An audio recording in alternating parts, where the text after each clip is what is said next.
प्यारे दोस्तों, आप लोगों की भी रात में 3 बजे से लेकर 5 बजे के बीच में आंख जरूर खुलती होगी, लेकिन आप लोग ने कभी ये सोचा नहीं होगा कि हमारी आंख इस वक्त क्यों खुलती है। तो आज हम आप लोगों को बताएंगे कि रात में आंख क्यों खुलती है, यानी कि रात में 3 बजे से लेकर 5 बजे के बीच में आंख क्यों खुलती है और इस वक्त आप लोगों को क्या करना चाहिए, और प्यारे नबी सल्लल्लाहु अलैहि वसल्लम का फरमान भी बताने वाले हैं। तो वीडियो को स्किप किए बिना आखिर तक जरूर देखिएगा। प्यारे दोस्तों, ज्यादातर लोगों के साथ में ऐसा होता है कि उनकी आंख आज रात में 3 बजे से 5 बजे के बीच में खुली और कल नहीं खुली, और कुछ लोगों के साथ ऐसा तब होता है कि रोजाना उनकी आंख रात में 3 बजे से लेकर 5 बजे के बीच में खुलती ही खुलती है। लेकिन आप लोग गौर नहीं करते होंगे, आप लोग ये नहीं सोचते होंगे कि हमारी आंख क्यों खुल रही है, क्योंकि इसमें भी कुछ राज है जो आप लोगों को जानना बहुत ज़रूरी है। हम अपने प्यारे नबी सल्लल्लाहु अलैहि वसल्लम के फरमान के मुताबिक आपको बताएंगे, यानी हदीस शरीफ से आपके सामने साबित करेंगे कि इस वक्त में आंख क्यों खुलती है और इस वक्त में आप लोगों को क्या करना चाहिए। तो प्यारे दोस्तों, इससे पहले कि सवाब की नीयत से, सिर्फ और सिर्फ सवाब की नीयत से इस वीडियो को एक लाइक कर देना। आइए दोस्तों, शुरू करते हैं अपनी आज की वीडियो को। प्यारे दोस्तों, जिन लोगों की रात में 3 बजे से लेकर 5 बजे के बीच आंख खुलती है, वो लोग परेशान ना हो, बल्कि वो लोग खुश हो जाएं। रात में 3 बजे से लेकर 5 बजे के बीच में आंख का खुलना एक खुशकिस्मती है, यानी आप लोगों को एक आगाह करने का इशारा मिल रहा है। रात में जब 3 बजे से लेकर और 5 बजे के बीच का वक्त होता है, वो रात का 1/3 वाला हिस्सा होता है। उस वक्त में अल्लाह तबारक व तआला अपने बंदों के सबसे ज्यादा नजदीक होता है। यही वो वक्त होता है जो वक्त दुआ की कबूलियत के लिए सबसे ज्यादा मुजर्रब है। इस वक्त में अगर इंसान एक भी अमल और एक भी वजीफा कर ले, यानी कि अल्लाह के नाम का कोई वजीफा कर ले या एक मर्तबा कलमा शरीफ का ही जिक्र कर ले और अपने दिल में अपनी ख्वाहिशात को रख दे और अपने दिल में अपनी तमन्नाओं को रख दे, तो अल्लाह तबारक व तआला उस शख्स का बेड़ा पार फरमा देता है। हमारे प्यारे नबी हुजूर सल्लल्लाहु अलैहि वसल्लम की हदीस मुबारका है। प्यारे नबी हुजूर सल्लल्लाहु अलैहि वसल्लम का फरमान है, रात के 1/3 हिस्से में अल्लाह ताला अपने बंदों से सबसे ज्यादा नजदीक होता है। उस वक्त में खुद अल्लाह ताला इरशाद फरमाता है कोई मांगने वाला, है कोई अपने गुनाहों की माफ़ी तलब करने वाला, है कोई अपने लिए रिस्क मांगने वाला। लेकिन उस वक्त हम लोगों के दिमाग में शैतान बैठा हुआ होता है और हम लोग दुनियादारी के बारे में सोचकर फिर से सो जाते हैं। हालांकि इंसान की आंख रात 3 बजे से लेकर रात 5 बजे के बीच खुलती है, तो उस इंसान को फौरन उठकर कलमा शरीफ का जिक्र करना चाहिए, उसके बाद तहज्जुद की नमाज अदा करनी चाहिए।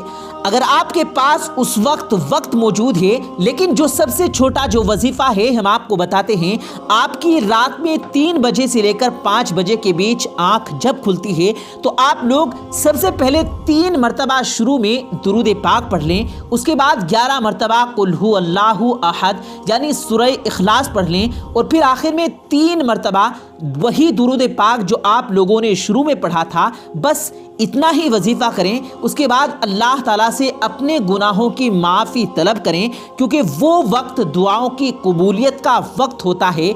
इसलिए बेहतर ये है कि आप लोग अपने गुनाहों की माफ़ी मांगें, अपने अजीज़ व अकारिब की मग़फ़िरत की दुआ करें, या फिर जो कुछ भी आप लोगों की ख्वाहिशात है वो मांगें। आप परेशानी में हैं तो आप परेशानी से निजात के लिए दुआ मांगे। हमारी राय तो यही है कि आप सबसे पहले अपने गुनाहों की बख्शिश मांगे। जिसके गुनाह माफ़ हो जाते हैं, उसके तमाम मसले खुद ब खुद ठीक हो जाते हैं, दुनियावी मसले उसके ठीक हो जाते हैं। गुनाहों से पाक इंसान जब सिर्फ अपने हाथ भी उठाता है तो उसके होंठ भी नहीं हिलते, यहाँ तक कि उसकी तमाम दुआएं रब्बे काबा कबूल फरमा लेता है। अगर वाकई आप ऐसा चाहते हैं तो आपकी सबसे पहले प्रायोरिटी जब नमाज बन जाएगी, तो फिर आपकी हर हाजत पूरी हो जाएगी और आपकी दुनिया भी खूबसूरत हो जाएगी और आखिरत भी खूबसूरत हो जाएगी।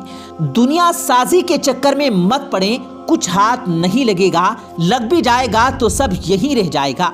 اور یاد رکھنا نہ تو قبر میں الماری ہے اور نہ ہی کفن میں جیب ہے، تو رات میں جب بھی آپ کی آنکھ کھلے تو تہجد ادا کریں اور جو وظیفہ ہم نے آپ لوگوں کو بتایا ہے وہ وظیفہ کر لیا کریں اور اپنے گناہوں کی معافی مانگ لیا کریں۔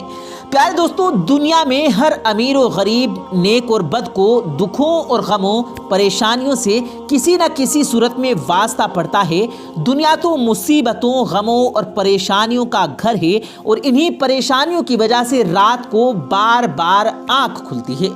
لیکن عموماً ایسا کیوں ہوتا ہے؟ اور ایسا ہونا کوئی بیماری نہیں ہے، اور رات 3 سے 5 کے بیچ آنکھ کھل جائے تو اللہ سے جو مانگنا ہے وہ مانگ لیں۔ دل کا سکون، رزق، مال و دولت، جائز حاجت یا اولاد کی دعا یا کوئی بھی دعا مانگ لیں، ہر دعا آپ کی قبول ہوگی انشاءاللہ۔ پیارے دوستو، ہر ایک چیز کا پیدا ہونا اور پرورش پانا ایک خاص موسم میں ہوتا ہے۔ ہریالی اور خوبصورتی بہار کے موسم میں دیکھنے کو ملتی ہے۔ رات 3 سے 5 کے درمیان روحانی دنیا کی بہار کا موسم ہوتا ہے۔ یہ رحمان کی رحمت کی نزول کا وقت ہوتا ہے اور اللہ پاک چاہتا ہے کہ آپ نیند سے اٹھیں اور اپنے اللہ سے اپنی خواہش کا اظہار کریں۔ اس وقت رب کائنات تمام خزانے بانٹنے کے لیے بیتاب ہوتا ہے، اور اسی لمحے کی فضیلت صرف اسلام ہی میں نہیں بلکہ تمام مذاہب اور سائنس بھی اس کو مان چکے ہیں، اور سائنسدانوں نے ریسرچ کر کے یہ بات لوگوں کو بتائی، اس بات سے آگاہ کیا کہ صبح سویرے اٹھ کر ایکسرسائز کرنی چاہیے۔ اور ہم آپ کو کئی ویڈیوز میں نماز کے فائدوں کے بارے میں بتا چکے ہیں، اور جدید سائنس بھی یہی کہتی ہے کہ نماز ایک بہترین ایکسرسائز ہے۔ اس کے ہر رکوع کے الگ الگ فائدے ہیں اور ہر سجدے کے ایسے فائدے ہیں جس سے آپ کے جسم کی تمام بیماریاں ختم ہو جاتی ہیں۔ لیکن پیارے دوستو، ایک مسلمان کو چاہیے کہ وہ نماز کو فرض سمجھ کر پڑھے، نہ کہ ایکسرسائز سمجھ کر۔ نبی کریم صلی اللہ علیہ وآلہ وسلم نے 1400 سال پہلے ہمیں بتا دیا، آج سائنسدان پوری زندگیاں لگا کر یہ سر سے ہمارے سامنے پیش کر رہے ہیں۔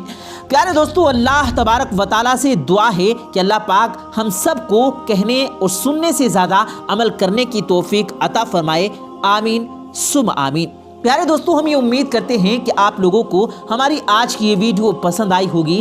آج کی اس ویڈیو کے بارے میں آپ کی کیا رائے ہے؟ کامنٹ باکس میں اپنی قیمتی رائے کا اظہار ضرور کیجیے گا، اور ہمیں یہ بھی بتائیے گا کہ آپ کی بھی کیا 3 سے لے کر 5 بجے کے بیچ رات کو آنکھ کھلتی ہے یا نہیں کھلتی۔ پیارے دوستو، کوئی تو ذات ایسی ہے جو اس نظام ہستی کو چلا رہی ہے۔ یہ دن اور رات کا آنا جانا، یہ موسموں کا بدلنا، یہ چاند، سورج، کہکشاں، ستارے، آسمان، ان سب کا نظام آخر کون چلا رہا ہے؟ تو ہم آپ کو بتا دیں، وہ اللہ ہی ہے، وہ اللہ ہی ہے، وہ اللہ ہی ہے جو اس نظام کو چلا رہا ہے، جس نے پانی کے اوپر اس زمین کو بچھا دیا اور پھر زمین کے اوپر پہاڑوں کو گاڑ دیا، جس نے 7 آسمانوں کو بنا کسی سہارے کے کھڑا کر دیا۔ وہ اللہ ہی ہے جو اس نظام شمسی کو چلا رہا ہے، جس میں ایک ایک کہکشاں جو اس دنیا سے لاکھوں کروڑوں گنا بڑی ہے، یہ اللہ کی قدرت کے معجزات ہیں۔ دوستو، آج کی اس ویڈیو میں ہم آپ کو نہ صرف اس کی قدرت اور شان کے بارے میں بتائیں گے، بلکہ ہم اللہ کی ایسی قدرت اور کرشمات بھی دکھائیں گے جس کو دیکھ کر آپ کی زبان سے بے ساختہ سبحان اللہ نکلے گا۔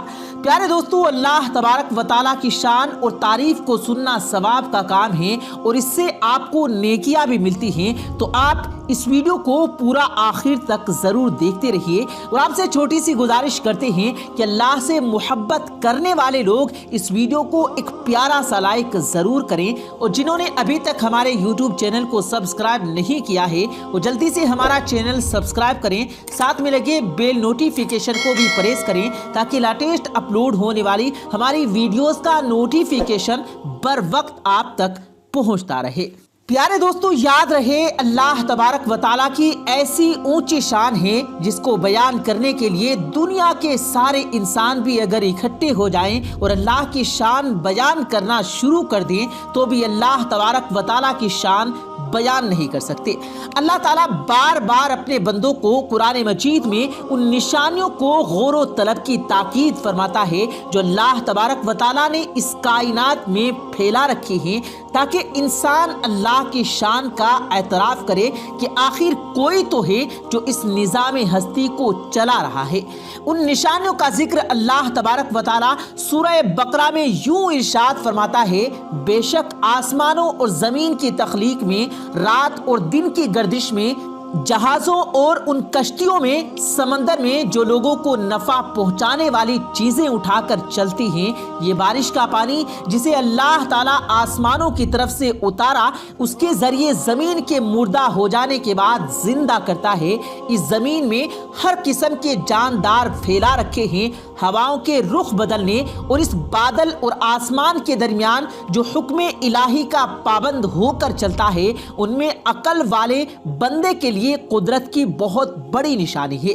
پیارے دوستو، اللہ تعالیٰ فرماتا ہے عقل مندوں کے لیے ہر طرف نشانیاں پھیلی ہوئی ہیں، لیکن انسان آج تو اللہ کی قدرت کو تلاش کرنے میں اپنی عقل صرف نہیں کرتا۔ انسان اللہ کو تلاش نہیں کرتا، ورنہ ایسی کون سی تخلیق ہے جس کے لیے اللہ تعالیٰ کی قدرت کے کرشمے موجود نہ ہو۔ اس کائنات میں پھیلے تمام رنگ اللہ تعالیٰ کی قدرت کا مہر ہے۔ اس کائنات کی ہر شے اللہ تعالیٰ کی قدرت کو ظاہر کرتی ہے۔ پیارے دوستو، یاد رہے یہ زمین کا پھیلاؤ اور آسمان کی بلندی قدرت کا کرشمہ ہے۔ اللہ تعالیٰ نے خصوصیات کے ساتھ آسمان کا بھی بے انتہا ذکر کر کے اس میں غور و فکر کی بار بار دعوت دی ہے۔ قرآن مجید میں ایک جگہ ارشاد باری تعالیٰ ہے: کیا یہ اونٹوں کو نہیں دیکھتے کہ وہ کس طرح پیدا کیے گئے ہیں، اور آسمان کو کس طرح اونچا کیا گیا ہے، پہاڑوں کو کس طرح گاڑ دیا گیا ہے، اور زمین کس طرح بچھائی گئی ہے۔ اور سورہ رحمان میں اللہ تعالیٰ نے بنی انسان کو عطا کی گئی نعمتوں کا ذکر کیا ہے، اور زمین و آسمان کی تخلیق کا ذکر یوں فرمایا ہے: اور اسی نے آسمان کو بلند کیا اور اسی نے ترازو کیے کہ تم ترازو تولنے میں تواضع نہ کرو، انصاف کے ساتھ ترازو رکھو اور تولنے میں کمی نہ کرو۔ اور اسی نے مخلوقوں کے لیے زمین بچھا دی جس میں میوے ہیں، اناج ہیں اور خوشبودار پھل ہیں۔ اے انسانوں اور جنوں، تم اپنے پروردگار کی کون کون سی نعمتوں کو جھٹلاؤ گے؟ پیارے دوستو، اللہ تعالیٰ نے قدرت کی نشانیوں اور کرشموں کو بیان فرمایا ہے۔ انسان کو یہ دعوت دی ہے کہ ان کرشموں میں غور و فکر کرے کہ تمہیں اللہ تعالیٰ کی قدرت کا اندازہ ہو سکے کہ اللہ تعالیٰ کی قدرت نہ ہوتی تو کیا یہ کام ہو جاتا؟ کیا کوئی ذات ایسی ہے جو آسمانوں کو کھڑا کر سکے؟ کیا کوئی ذات ایسی ہے جو اتنے بڑے پہاڑوں کو کھڑا کر سکے؟ یاد رہے دوستو، جو اللہ تعالیٰ نے پہاڑ نصب کیے ہیں وہ ایک دوسرے سے الگ ہیں، رنگ میں الگ ہیں، شکل میں الگ ہیں۔ کسی پہاڑ میں صرف پتھر ہی پتھر ہیں، کسی میں مٹی ہی مٹی ہے، کوئی تو ایسے ہیں جس میں آگ کا لاوا بھرا ہوا ہے۔ دوستو، یہ سب اللہ تعالیٰ کی قدرت کے غلام ہیں، یہ سب اللہ تعالیٰ کے کرشمے ہیں۔ وہ اللہ جو چاہے آگ کو پانی سے ملا دے، اللہ چاہے تو پہاڑ کو آگ بنا دے۔ پھر اگر انسان پانی کے نظام کو سوچے تو پہاڑوں پر برف کا بننا، برف کا جمنا اور پھر اس کا پگھلنا سب اللہ کی قدرت کی نشانیاں ہیں۔ سمندر میں بھاپ کا بن کر اٹھنا، آسمان میں بادل کا، پھر بارش کی صورت میں برسنا، پھر یہی پانی ندی سے جا کر سمندر میں ملنا، یہ سب اللہ تعالیٰ کی شان ہے۔ ورنہ کون ہے جو ایک قطرہ بھی بارش کا برسا سکے گا؟ پیارے دوستو، آپ اللہ تبارک و تعالیٰ کی قدرت کے مظاہر اسکرین پر بھی ملاحظہ فرما رہے ہیں۔ اس میں سے اللہ تعالیٰ کی قدرت کا ہر کرشمہ ایسا ہے جو اللہ تعالیٰ کی شان کو بیان کرنے والا ہے۔ آپ کو ان کرشموں کو دیکھ کر کمنٹس میں سبحان اللہ ضرور لکھنا ہے۔ پیارے دوستو، یہ انسان اللہ تبارک و تعالیٰ کی نشانیوں کو غور و فکر کرنے لگے تب اسے سمجھ میں آئے کہ اللہ تعالیٰ کتنا بڑا ہے، اللہ تعالیٰ سب سے بڑا ہے۔ یاد رہے دوستو، یہ کائنات تو اللہ تعالیٰ کی بنائی ہوئی ادنا سی تخلیق ہے۔ اللہ تعالیٰ کی تخلیق تو ایسی ہے جو انسان کے گمان سے پرے ہے۔ ایک روایت میں آتا ہے اللہ تعالیٰ سب سے ادنا جنتی کو جو جنت عطا فرمائے گا وہ جنت اس دنیا کی की निस्बत 10 गुना बड़ी होगी। आप खुद सोच सकते हैं कि सबसे अदना जन्नत इतनी बड़ी है तो आला दर्जों वालों का क्या आलम होगा, फिर दो जहां की जो जन्नत होगी उसका क्या कहना होगा। जन्नत को बनाने वाली, जन्नत को पैदा करने वाली जात किस कदर बड़ी होगी, कितनी अजमत वाली होगी। प्यारे दोस्तों, अल्लाह ताला की मज़ाहिर हमें तलाश करने चाहिए। अल्लाह ताला की ज़ात पर कभी भी कोई सवाल नहीं करना चाहिए। अल्लाह ताला की वहदानियत और तौहीद का इकरार करना ज़रूरी है। तमाम ज़हनों को चलाने वाली ज़ात अल्लाह की है। अल्लाह एक है, अल्लाह को किसी ने पैदा नहीं किया और ना ही अल्लाह की कोई औलाद है और ना ही अल्लाह की कोई बीवी है। अल्लाह बेनियाज है, अल्लाह इन तमाम गुनाहों से पाक है। प्यारे दोस्तों, एक बार लखनऊ की सड़क पर एक हिंदू लड़की खड़ी हुई थी। दरअसल वो किसी ऑटो वाले का इंतजार कर रही थी। उसको अपने घर जल्दी जाना था। अचानक से उसे एक ऑटो वाला आता दिखाई दिया। उसने उस ऑटो वाले को हाथ दिया और उसको रुकवा लिया। ऑटो वाले ने कहा, जी मैडम, कहाँ जाना है? लड़की ने देखा कि ऑटो वाला तो एक मुसलमान है, उसके सर पर टोपी भी है, चेहरे पर दाढ़ी भी है। उसने ऑटो वाले को एक मौलवी समझकर अपने दिल ही दिल में कहा कि इससे कह दूं कि आप यहाँ से चले जाएं, मुझे कहीं नहीं जाना। मगर उस लड़की का ऑफिस एक सुनसान जगह पर होने की वजह से टैक्सी वाले, ऑटो वाले उधर से कभी गुजरते थे। ऊपर से गर्मी भी बहुत ज्यादा तेज थी। उस लड़के के पास कोई और रास्ता भी नहीं था, इसलिए मजबूरन उसको इस मुसलमान ड्राइवर के ऑटो में बैठना पड़ रहा था। लड़की ने कहा कि मुझे सिविल लाइन जाना है। ऑटो वाले ने कहा, आप बैठिए, मैं छोड़ आऊंगा। लड़की ने पूछा, कितने पैसे लेंगे? ऑटो वाले ने कहा, 200 रुपये लूंगा। लड़की के दिल में ख्याल आया, इससे पहले तो वो 300 रुपये देकर गई थी। फिर वो सोचने लगी कि सब जो कहते हैं कि मौलवी लालची होते हैं, बहुत बुरे होते हैं, हवस के मारे होते हैं, ये दाढ़ी और टोपी वाले भरोसे के काबिल नहीं होते। ये सोचकर ये ऑटो वाले से बहुत डर गई, लेकिन तेज धूप और गर्मी उसे ज्यादा सोचने नहीं दे रही थी। इतने में ऑटो ड्राइवर बोला, मैडम चलो बैठो, 180 रुपये दे देना। लड़की बोली, जी ठीक है, लेकिन सामने मेरा सामान रखा हुआ है जो बहुत भारी है, अकेले मुझसे उठाया नहीं जा रहा, हो सके तो आप थोड़ी सी मदद कर देना। ऑटो वाला बोला, जी कोई बात नहीं, आप बैठ जाइए, मैं इसे रख देता हूँ। उसके बाद ऑटो ड्राइवर ने उस लड़की का सामान अपने ऑटो में रख दिया और चल पड़ा।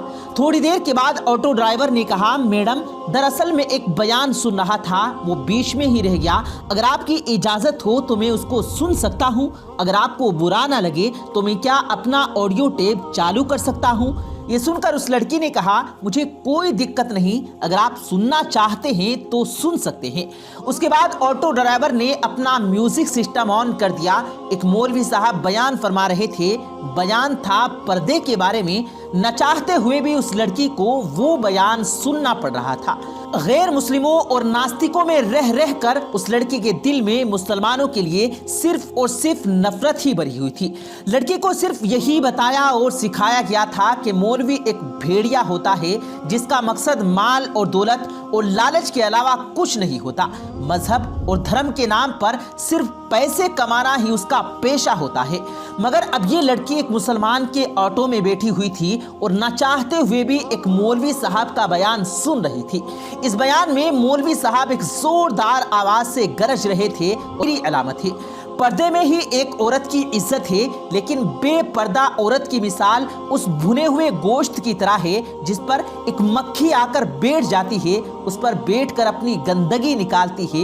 हर एक उसको खाने की नजर से देखता है, हर नजर उसको खाने और नोचने की नजर से देखती है। ये बयान सुनकर उस लड़की को ऐसा लगने लगा जैसे ये सब अल्फाज उस पर ही बोले जा रहे हों, क्योंकि जब वो ऑफिस आती जाती तो रास्ते में हर लुच्चे लफंगे की नजर उसी पर पड़ती थी और वो उसको घूरा करते थे। उसको ऐसा लग रहा था कि वो उसकी मुश्किल का हल एक ही है और वो सिर्फ पर्दा है। इतने में ही उसकी बताई हुई गली में ऑटो पहुंच चुका था। उसके घर के सामने जाकर ऑटो रुक गया।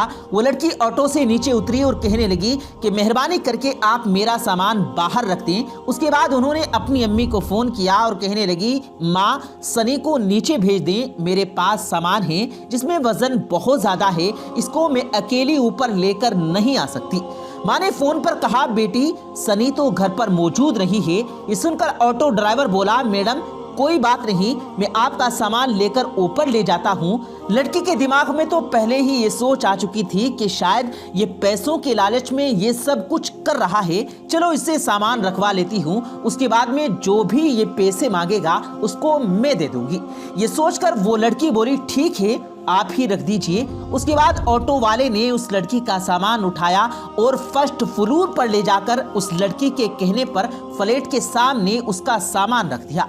उसके बाद में उस लड़की ने 300 रुपये निकाले और ऑटो वाले को देने लगी। ये देखकर ऑटो ड्राइवर ने कहा, ये 300 रुपये किस बात के हैं? ये सुनकर वो लड़की कहने लगी, दरअसल कुछ दिन पहले मैं यहाँ एक ऑटो में आई थी, उस ड्राइवर ने मुझसे 300 रुपये ही लिए थे और फिर आपने तो मेरा सामान भी उठाया है। अगर इसके पैसे आप अलग से लेना चाहते हैं तो वो भी बता दीजिए, मैं आपको वे भी दे दूंगी। ये सुनकर ड्राइवर ने कहा, मैडम आप अपने पैसे अपने पास रखिए, हमारी जितने पैसों में बात हुई थी इससे ज्यादा मैं आपसे नहीं ले सकता। और रही बात आपके सामान उठाने की, तो हमारा दीन हमें ये सिखाता है कि हमें दूसरे लोगों से हमदर्दी रखनी चाहिए, इसलिए मैंने आपका सामान उठाकर आपकी मदद की, इसलिए इसके पैसे मैं आपसे नहीं ले सकता। ये कहकर ड्राइवर जाने लगा तो लड़की के मुंह से निकल गया, क्या आप एक मौलवी हैं? ऑटो ड्राइवर मुस्कुराने लगा और कहने लगा, मुमकिन है मौलवी साहब के बारे में आपको गलत जानकारियां दी गई हैं, आपको मुसलमानों के बारे में गलत गाइड किया गया है। मैं एक मौलवी आलिम हाफिज तो नहीं, लेकिन मैं उनसे मोहब्बत करने वाला हूँ, मैं एक मुसलमान हूँ। ये कहकर ऑटो वाला जाने लगा। लड़की अपनी आंखों में आंसू लिए अपने घर की तरफ जाने लगी। प्यारे दोस्तों, अगर आपको एक मुसलमान की जिंदगी क्या होती है ये देखनी है तो आप अल्लाह के प्यारे नबी जनाबे मुहम्मदुर रसूलुल्लाह सल्लल्लाहु अलैहि वसल्लम के बारे में ज़रूर पढ़ें। हमारे प्यारे नबी जनाबे मुहम्मदुर रसूलुल्लाह सल्लल्लाहु अलैहि वसल्लम से अच्छी मिसाल आपको इस दुनिया भर में कहीं नहीं मिल सकती। आप सल्लल्लाहु अलैहि वसल्लम ने औरतों के हक में उस वक्त आवाज उठाई थी जब लड़कियों को जिंदा दफन कर दिया करते थे। इसलिए दोस्तों याद रखिए, अगर कोई इंसान गलत काम करता है तो यकीनन वो इंसान गलत हो सकता है, उसका मजहब नहीं।